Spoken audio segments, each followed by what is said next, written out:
बिस्मिल्लाहिर्रहमानिर्रहीम। आज हम पढ़ेंगे केमिस्ट्री क्लास 9 चैप्टर 6 स्टाइकोमेट्री। और स्टाइकोमेट्री जो है ये बेसिकली स्टेशियोमेट्री से भी प्रोनाउंस कर सकते हैं हम इसको।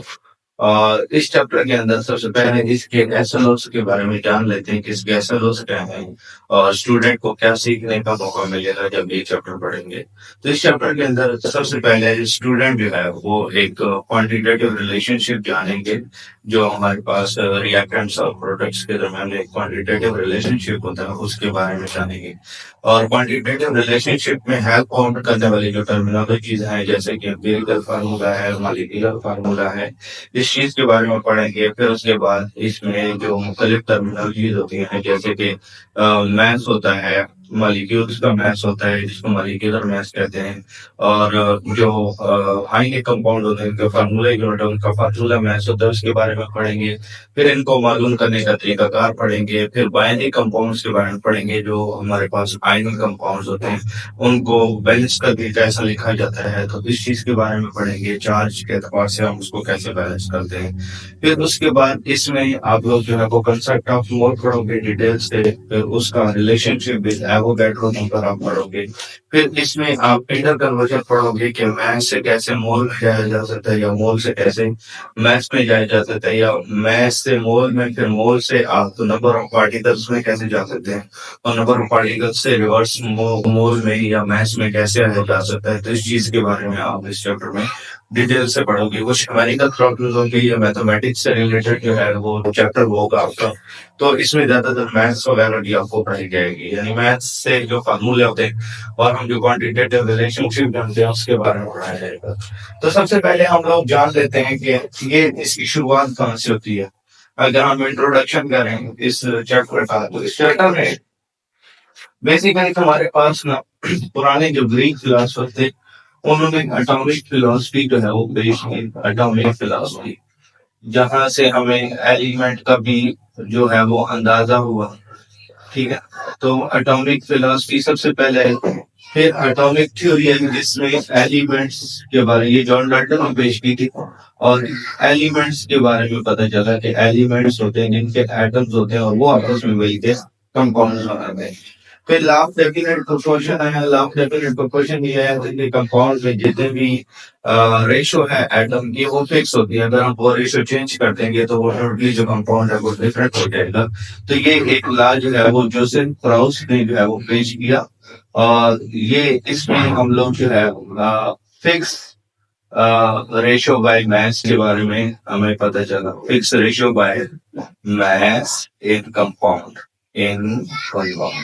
कंपाउंड के अंदर फिक्स रेशियो बाय मास है, इस चीज के बारे में पता चला। फिर उसके बाद आप कंजर्वेशन ऑफ मास है कि जितना मास आप रिएक्शन में पार्टिसिपेट करते हैं, रिएक्शन करवाते हैं, जितने मास का प्रोडक्ट भी उतने ही मास का बनता है। उससे ज्यादा मास नहीं हो जाता, ना ही उससे कम हो जाता है। तो मास हमेशा कंजर्व रहता है। इस चीज के बारे में mass is always conserve, is always conserve. ना तो आप मैच खुद से बना सकते हैं, ना आप जो है उसको तबाह कर सकते हैं, ना आप एक फॉर्म से दूसरी फॉर्म में ले जा सकते हैं। जैसे कार्बन डाइऑक्साइड है ना, तो कार्बन डाइऑक्साइड किससे मिलकर बना है? कार्बन और ऑक्सीजन से। कार्बन का मैच 12 होता है और ऑक्सीजन का मैच जो है ऑक्सीजन गैस का वो 32 होता है। तो मिल मिला के इनका मैच बनता है 44। तो कार्बन डाइऑक्साइड का मैच 44 होता है। तो इसका मतलब है कि जितना मैच आप पुट करते हैं किसी रिएक्शन के अंदर, प्रोडक्ट में भी आपको उतना मैच मिलता है। तो ये जो लॉ था ये एंटोनी लेवाइजर ने पेश किया था, जिनको हम फादर ऑफ मॉडर्न केमिस्ट्री भी कहते हैं। फादर ऑफ मॉडर्न केमिस्ट्री, जो मॉडर्न केमिस्ट्री है उसके फादर हैं ये एंटोनी लेवाइजर। एंटोनी लेवाइजर। फिर उसके बाद एवोगैड्रो नंबर के बारे में वीडो एवोगैड्रो ने एक नंबर दिया था कि 1 मोल होता है, उसमें 6.02 मल्टीप्लाई बाय 10⁻23 अमाउंट होती है। खैर ये आगे जाकर पढ़ने लगे हम लोग। तो ये सारी जो है ये बैकग्राउंड है जिसकी बुनियाद पर एक अलग केमिस्ट्री की ब्रांच बना दी जाती है, जिस ब्रांच का नाम होता है स्टोइकियोमेट्री। स्टोइकियोमेट्री जो है या स्टेशियोमेट्री जो है ये बेसिकली एक ब्रांच है केमिस्ट्री की। ठीक है, ये एक केमिस्ट्री की ब्रांच है जिसमें आप लोग क्या करते हो, क्वांटिटेटिव रिलेशनशिप स्टडी करते हो। ठीक है, कि रिएक्टेंट्स कितना है और प्रोडक्ट कितना बनेगा किसी बैलेंस केमिकल इक्वेशन में। कोई बैलेंस केमिकल इक्वेशन है, उसमें आपने रिएक्टेंट्स कितना डालना है कि प्रोडक्ट बन जाए, जितना आपको रिक्वायर्ड है, या प्रोडक्ट कितना बनेगा जितना आपके पास रिएक्टेंट अवेलेबल था उससे प्रोडक्ट कितना बनेगा। इस चीज का एस्टिमेशन जो है वो स्टीशियोमेट्री करता है। स्टीशियोमेट्री नाम एक ग्रीक वर्ड है, ठीक है। स्टीशियो उससे जो है, और मीटरोन जो है, ये दो लफ्ज से मिलकर बना हुआ है। स्टीशियो का मतलब होता है एलिमेंट और मीटरोन का मतलब होता है मेजरमेंट। एलिमेंट्स की मेजरमेंट यानी कि उनका यानी कि वजन मालूम करना, या उसकी किसी भी तरह से आप उसकी जो है वो मेजरमेंट कर रहे हो, चाहे वो वॉल्यूम के एतबार से, चाहे वो मैथ के एतबार से, चाहे वो किसी भी एतबार से आप उसका वजन मालूम करते हो या कोई भी क्वांटिटी मेजर करते हो, तो उसको स्टीशियोमेट्री कहते हैं। या स्टोइकोमेट्री, इसका स्टोइकोमेट्री जो है आप जब प्रोनाउंस करोगे, गूगल पे सर्च करेंगे तो फिर इसका जो प्रोनाउंसिएशन आता है वो स्टोइकोमेट्री आता है। तो उसके बाद हम लोग इसका जो फर्स्ट टॉपिक है एम्पिरिकल फार्मूला, इसके बारे में जान लेते हैं कि एम्पिरिकल फार्मूला क्या है। सबसे पहले एम्पिरिकल फार्मूला है क्या? एम्पिरिकल फार्मूला एक केमिकल फार्मूला है। क्या है chemical formula? What is chemical formula? Chemical formula ये होता है कि आप किसी भी कंपाउंड को जाहिर करना चाहते हैं, किसी भी कंपाउंड में बताना चाहते हैं कि कितने एटम्स हैं, कितने उसमें किस तादाद में एटम्स हैं। तो किसी भी कंपाउंड को जाहिर करने का जो तरीकाकार होता है उसको हम केमिकल फार्मूला कहते हैं। तो केमिकल फार्मूला बहुत सारे हैं, उनमें से एक जो है वो एम्पिरिकल फार्मूला है। तो ये जो केमिकल फार्मूला है, एम्पिरिकल फार्मूला, इसमें आप क्या शो करते हो? किसी भी कंपाउंड में कितने एटम्स हैं उसकी रेशो बताता है, ये सिंपलेस्ट रेशो, यानी कि कितने रेशो के एतबार से इसमें एटम मौजूद हैं। सिंपलेस्ट रेशो कहता है, एक्चुअल नंबर नहीं बताता, बस सिर्फ ये बताता है कि इतनी रेशो में ये एलिमेंट्स मौजूद हैं। और ये किसी भी कंपाउंड की प्रॉपर्टी है, यानी कंपाउंड में आयनिक भी आ जाता है, कोवलेंट भी आ जाता है, यानी कोवलेंट का भी जो फार्मूला लिखा जाता है वो एम्पिरिकल होता है, और जो कोवलेंट आयनिक का भी जो लिखा जाता है तो वो एम्पिरिकल फार्मूला होता है। बाद दफा आगे चल के देखते हैं कि कौन सा जो है वो एम्पिरिकल होगा, कौन सा मॉलिक्यूलर होगा, तो उसमें भी फर्क करेंगे। तो सबसे पहले आ जाते हैं कि हमें कैसे पता चलेगा, हम रेशो कैसे निकालते हैं। तो ग्लूकोज जो होता है, इस ग्लूकोज के अंदर इसका जो एक्चुअल तादाद है वो हमारे पास C6H12O6 है। तो इसकी रेशो बन रही है 6:12:6। तो इसमें सिंपलेस्ट फॉर्म पे लेके जाए तो इसमें 6 का काउंटिंग जाता है, और 6 का काउंटिंग लेके जाए तो ये 6 से डिवाइड कर दे सारा, तो ये 1:2:1 आ जाता है। तो ये इसकी सिंपलेस्ट रेशो है, और इस सिंपलेस्ट रेशो के एतबार से जब ये फार्मूला देखा जाता है तो ये हमारे पास क्या है, ये एम्पिरिकल फार्मूला है। इसको हम एम्पिरिकल फार्मूला। एम्पिरिकल फार्मूला कुछ कोई ऐसी बड़ी चीज नहीं है, बस किसी भी मॉलिक्यूल के अंदर या किसी भी कंपाउंड के अंदर एटम्स की जो आपस में रेशो है कि किस रेशो में इसमें कंपाउंड में एटम पाए जाते हैं, तो इसको जाहिर करने का तरीका कहाँ है बस।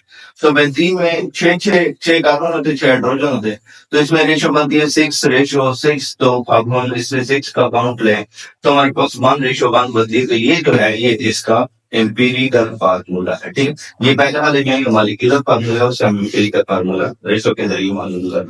So those covalent compounds that do not have any simplest ratio, कि ऐसा कोवलेंट कंपाउंड जिसकी सिंपलेस्ट रेशो बन ही नहीं सकती, तो जब उसकी रेशो नहीं बन सकती तो उसका एम्पिरिकल और मॉलिक्यूलर फार्मूला जो सेम होगा। एम्पिरिकल और मॉलिक्यूलर फार्मूला सेम होगा। ये बहुत इंपॉर्टेंट बात है कि किसी भी कोवलेंट कंपाउंड में जिसमें रेशो सिंपलेस्ट हो ही नहीं सकती, उसे मजीद सिंपलेस्ट नहीं हो सकती, तो वही जो रेशो होगी वही जो उसी रेशो के साथ जो फार्मूला होगा वही उसका एम्पिरिकल फार्मूला भी होगा और मॉलिक्यूलर फार्मूला। जैसे वाटर है, वाटर में 2:1 है, इसको मजीद सिंपल हम नहीं कर सकते। तो लिहाजा ये H2O जो है ये बेसिकली एम्पिरिकल फार्मूला भी है, मॉलिक्यूलर फार्मूला भी है।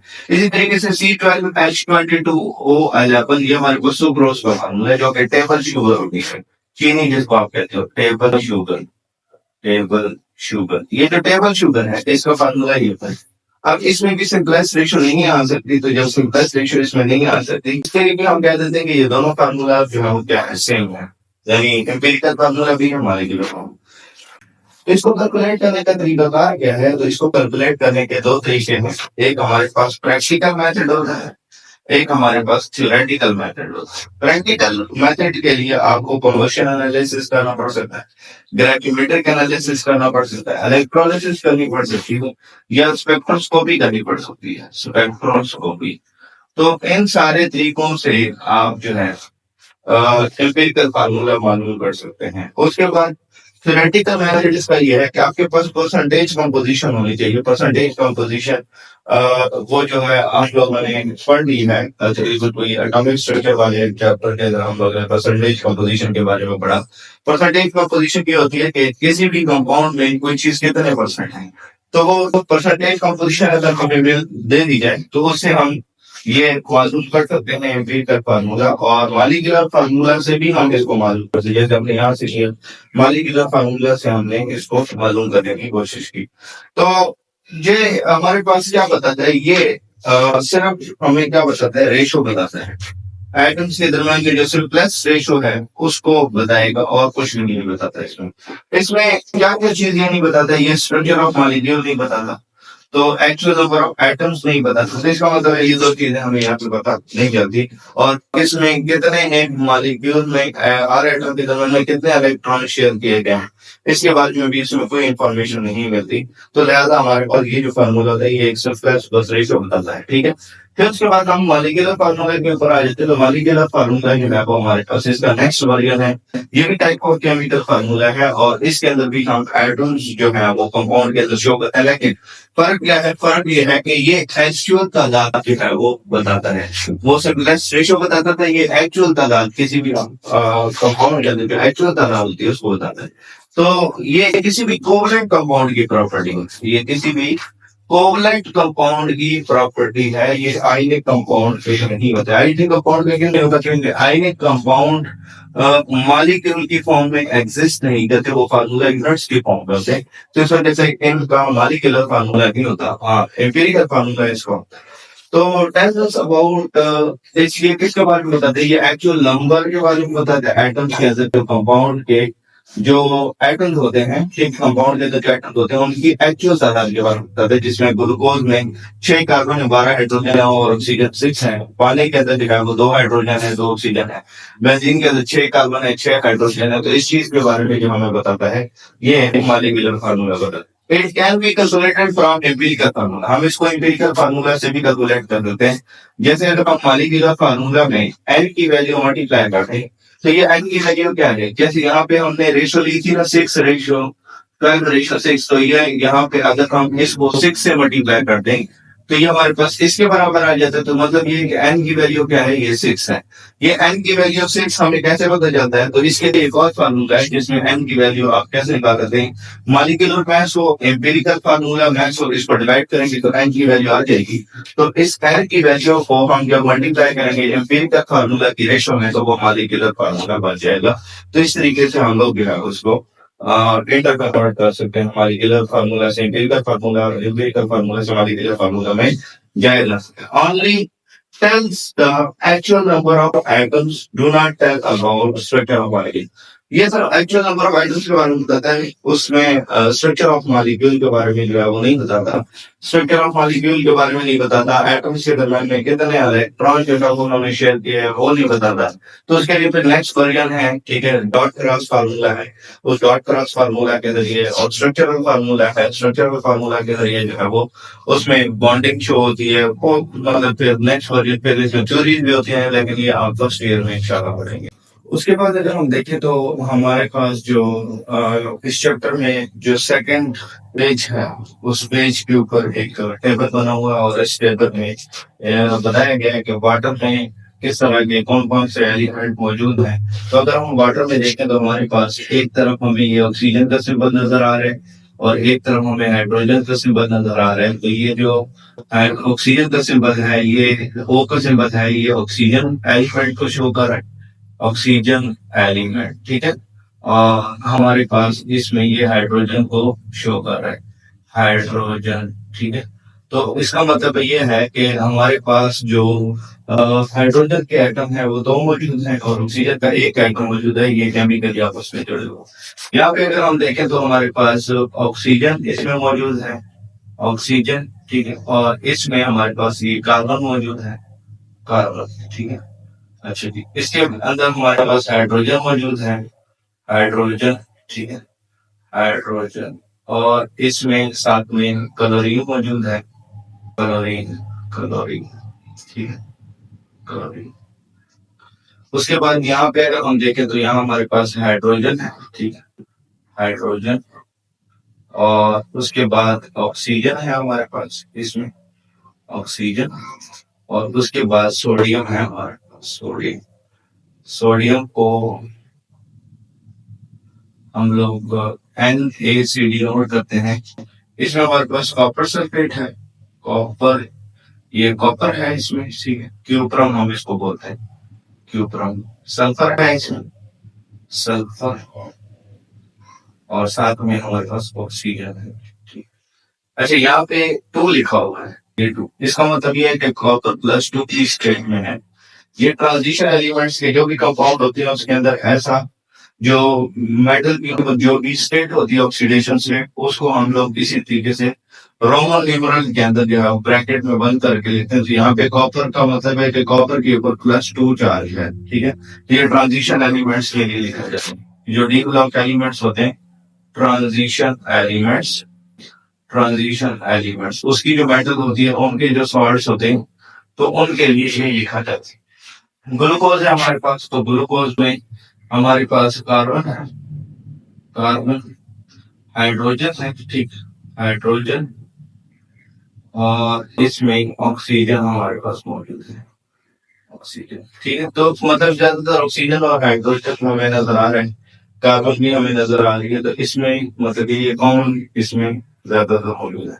उसके बाद कंसेप्ट असेसमेंट 6.1 है, 6.1 असेसमेंट हम लोग आगे देखते हैं। तो इसमें लिखा हुआ है कि हमारे पास कुछ रेशो आपको दे दी गई है, उस रेशो के एतबार से आपने कार्बन और हाइड्रोजन के कंपाउंड बनाने यानी हाइड्रोकार्बन बनाने हैं। यानी कार्बन और हाइड्रोजन की रेशो आपस में इसी एतबार से लेनी है। तो 1:4 तो कार्बन रेशो हाइड्रोजन, तो कार्बन की रेशो यानी कार्बन 1 और हाइड्रोजन 4 हो तो CH4 बनता है, CH4, ठीक है। और ये हमारे पास एम्पिरिकल का फार्मूला है। इसी तरीके से 2:6, तो कार्बन की रेशियो 2 और हाइड्रोजन 6, तो हमारे पास C2H6 बनता है, ठीक है। उसके बाद हमारे पास 2:2 हो तो कार्बन 2 और हाइड्रोजन भी 2, तो C2H2 बनता है, ठीक है। यानी इसको सबस्क्रिप्ट में आपने लिखना है। ये वाली जो जगह होती है नीचे, ये इसको सबस्क्रिप्ट कहते हैं, ठीक है, सबस्क्रिप्ट में आपने लिखना है। तो 6:6, C6H6, इस तरीके से आपने लिख देना है। ये जो आपने लिखा है ये हमारे पास एम्पिरिकल फार्मूला है। उसके बाद कंसेप्ट असेसमेंट 6.2 है। 6.2 कंसेप्ट असेसमेंट के अंदर बेसिकली हमें एक स्टेटमेंट दी है और उस स्टेटमेंट के अंदर से हमने जो हमारे डेटा है वो निकालना है और उस डेटा की मदद से हमने एम्पिरिकल फार्मूला और मॉलिक्यूलर फार्मूला लिखना है। सबसे पहले इसमें जो पहली लाइन लिखी हुई है इसमें लिखा हुआ है कि aspirin is used as a mild pain killer.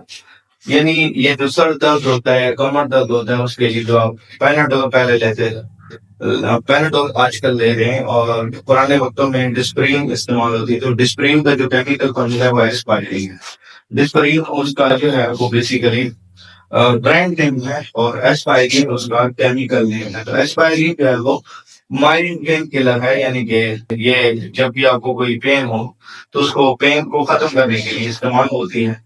और इसका जो केमिकल फार्मूला है उसमें 9 कार्बन है, ठीक है, 9 कार्बन एटम है, 8 हाइड्रोजन एटम है और 4 ऑक्सीजन एटम है। तो सबसे पहले हम लिख लेते हैं हमारे पास कार्बन एटम कितने हैं। कार्बन एटम है 4, ठीक है, सॉरी 9, ठीक है, 9 हमारे पास कार्बन एटम है और 8 जो है वो हाइड्रोजन एटम है, 1 हमारे पास हाइड्रोजन एटम। ऑक्सीजन एटम की तादाद कितनी है, 4। अब ये जो हमने लिखा है इस वन इज मॉलिक्यूलर फार्मूला, क्योंकि ये एक्चुअल तादाद है, मॉलिक्यूलर फार्मूला, ठीक है, ये एक्चुअल तादाद है। अब इसकी रेशो ले लेंगे तो रेशो हमारे पास आ रही है 9:8:4। तो इसको मजीद से पल करें तो मजीद से पल हो सकती है। तो 2 का काउंटिंग भी इस पे अगर लेके जाए तो इस दोनों पे तो जाते हैं, इस पे नहीं जाता, तो मजीद इसको सिंपल नहीं कर सकते। तो जब ये मजीद सिंपल नहीं होगी तो यही इसका एम्पिरिकल फार्मूला भी होगा, यही इसका एम्पिरिकल फार्मूला है। क्योंकि इसको मजीद सिंपल हम लोग नहीं कर सकते, तो ये इसका एम्पिरिकल फार्मूला भी है। मैंने आपको उसमें बताया कि जब कोई दो चीजें हैं और उसमें एम्पिरिकल फार्मूला की रेशो को हम लोग, सॉरी, मॉलिक्यूलर फार्मूला की रेशो को हम लोग मजीद सिंपल नहीं कर पा रहे, तो हम उसको क्या कहेंगे, वही एम्पिरिकल फार्मूला भी होगा, वही मॉलिक्यूलर फार्मूला भी होगा। ठीक हो गया। फिर उसमें विनेगर है, विनेगर सिरके को कहते हैं, सिरका, सिरका, ये जो हमारे घरों में मौजूद होता है सिरका, इसमें 5% एसिटिक एसिड है। 5% एसिटिक एसिड कहते हैं, ये हमारे पास एक कार्बोक्सिलिक एसिड है, कार्बोक्सिलिक एसिड, ये हम आगे फंक्शनल ग्रुप में पढ़ेंगे कार्बोक्सिलिक एसिड क्या होता है। ठीक है, और इसमें ना हमारे पास ये 5% है। तो 5% का क्या मतलब होता है कि इसमें 5 ग्राम अगर इसमें, या 5 सेंटीमीटर क्यूब, 5 सेंटीमीटर क्यूब हमारे पास इसमें एसिटिक एसिड है, तो 95 सेंटीमीटर क्यूब हमारे पास इसमें पानी होगा, और ये एक सोल्यूशन की फॉर्म में मौजूद है। और उस सोल्यूशन के अंदर 5 सेंटीमीटर क्यूब हमारे पास क्या है, एसिटिक एसिड है, और उसमें 95% पानी है। तो इस एसिटिक एसिड के अंदर कितने कार्बन होते हैं, 2 कार्बन होते हैं, 4 हाइड्रोजन होते हैं, और 2 ऑक्सीजन होते हैं। पहले इसको लिख लेते हैं। हमारे पास जो है कार्बन की तादाद 2 है, हाइड्रोजन की तादाद जो है वो 4 है, और ऑक्सीजन की तादाद जो है 2 है। ठीक है, 2। ठीक हो क्या। अब ये जो हमने लिखा है ये मॉलिक्यूलर फार्मूला है, मॉलिक्यूलर मॉलिक्यूलर फार्मूला। तो हम इसकी रेशो को जो है वो सिंपल करने की कोशिश करेंगे, तो 2:4:2 है, तो ये बन जाएगी 1:2:1। तो हम जब इस तरीके से लिखेंगे CH2O, तो ये हमारे पास क्या है, ये एम्पिरिकल फार्मूला है, जिसमें हमने इसको मजीद सिंपल कर लिया है। एम्पिरिकल फार्मूला, ये इसका एम्पिरिकल फार्मूला हो गया। ठीक है, फिर इसके बाद आगे हमारे पास कैफीन है। ठीक है, कैफीन में ये मॉलिक्यूलर फार्मूला दे दिया गया है। ठीक है, कैफीन जो है ये बेसिकली चाय में होती है और कॉफी में होती है। ये हम जब पीते हैं तो हमारे खून को पतला करती है, और खून को पतला करने के बाद जो है वो हमारी जो है वो एक्टिविटी, बॉडी एक्टिविटी बढ़ जाती है, ब्लड सर्कुलेशन बढ़ जाती है, तो हम एक्टिव हो जाते हैं। तो ये एम्पिरिकल फार्मूला इसको बनाने हैं। ये सी, इसमें रेशो कितनी है, 8:10:4:2। तो इसमें 2 का फंक्शन सबके जाता है, तो ये बन जाएगी 4:5:2:1। तो हम इस तरीके से अगर हम लिखें तो C4H5 और N2O, तो ये हमारे पास इसका क्या है, एम्पिरिकल फार्मूला है, एम्पिरिकल फार्मूला, ये इसका एम्पिरिकल फार्मूला। ठीक है जी। अच्छा, नेक्स्ट हमारे पास एक्सरसाइज के क्वेश्चन हैं। तो एक्सरसाइज में इस टॉपिक से रिलेटेड जो क्वेश्चन है उसमें सबसे पहले है differentiate between empirical formula. Short question में क्वेश्चन नंबर 2 में उसका सेकंड पार्ट है। तो एम्पिरिकल फार्मूला और मॉलिक्यूलर फार्मूला में क्या फर्क है। ठीक है, तो एम्पिरिकल फार्मूला जो है वो हमें सिंपलेस्ट रेशो के बारे में बताता है, simplest whole number ratio of atoms, इसके बारे में बताता है। जबकि molecular formula actual number of atoms जो है कंपाउंड के अंदर बताता है। ये कोवलेंट कंपाउंड का भी होता है, आयनिक कंपाउंड का भी होता है एम्पिरिकल फार्मूला, जबकि मॉलिक्यूलर फार्मूला सिर्फ कोवलेंट कंपाउंड होता है, आयनिक कंपाउंड का नहीं होता। इसमें एग्जांपल है ग्लूकोज का, जो एम्पिरिकल फार्मूला वो ये है, और इधर जो ग्लूकोज का मॉलिक्यूलर फार्मूला है वो ये है। अब उसके बाद आ जाते हैं क्वेश्चन नंबर 8 के ऊपर। तो क्वेश्चन नंबर 8 में हमें सारे दिए गए हैं बहुत सारे फार्मूले, इसमें पहचानना है कौन सा एम्पिरिकल है कौन सा नहीं है। तो इसमें सिंपलेस्ट रेशो 2:6 बन रही है, 2:6। तो इसको मजीद सिंपल करके लिख सकते हैं। तो ये मजीद कितनी हो सकती है, सिंपल 1:3 हो सकती है। यानी इसका जो एम्पिरिकल फार्मूला बनना चाहिए वो AlCl3 होना चाहिए। तो ये एम्पिरिकल फार्मूला नहीं है। ठीक है, एम्पिरिकल फार्मूला नहीं है। ठीक हो गया। Hg2Cl2, इसमें भी 2:2 हो रहा है और 1:1 हो सकता है। तो इसमें बनेगा HgCl, ये 1:1 के अकॉर्ड से बनेगा। तो ये एम्पिरिकल फार्मूला है, ये एम्पिरिकल फार्मूला नहीं है। उसके बाद NaCl में 1:1 बन रहा है, तो 1:1 ये NaCl जो है वो एक एम्पिरिकल फार्मूला है, ये एम्पिरिकल फार्मूला। C2H6O ये भी हमारे पास एम्पिरिकल फार्मूला है, क्योंकि इसकी सिंपलेस्ट रेशियो में नहीं पा सकती, तो ये भी हमारे पास 2:6:1 है। तो हम इसको मजीद से पता कर देते थे, ये भी एम्पिरिकल फार्मूला है, ये कोई और फार्मूला नहीं है। TNT या ट्राई नाइट्रोटोलुएन ये धमाका से मटेरियल में इस्तेमाल होती है, एक्सप्लोजिव में इस्तेमाल होती है, ठीक है। एक एक्सप्लोजिव कंपाउंड है, और इसका जो फार्मूला है उसमें 7 कार्बन एटम है और 5 हाइड्रोजन एटम है, 3 नाइट्रोजन एटम है और 6 जो है वो ऑक्सीजन एटम है। तो इसका एम्पिरिकल फार्मूला लिखना है। तो हमारे पास इसमें अगर हम देखें तो इसमें 7 हमारे पास क्या है, कार्बन है, 7 कार्बन है और 5 हाइड्रोजन है, 5 हाइड्रोजन है। नाइट्रोजन कितने हैं, 3, और ऑक्सीजन कितने हैं, 6, ऑक्सीजन 6 है। तो इसमें मजीद अगर सिंपल इसको करें तो ये मजीद सिंपल नहीं हो सकता। तो यही इसका एम्पिरिकल फार्मूला है, यही इसका एम्पिरिकल फार्मूला होगा, ठीक है। एम्पिरिकल फार्मूला अगर ये ऐसा होता है कि इसको हम सिंपल कर पाते तो ये मॉलिक्यूलर फार्मूला होता, और जो दूसरा सिंपल फॉर्मूला वो हमारे पास एम्पिरिकल फार्मूला।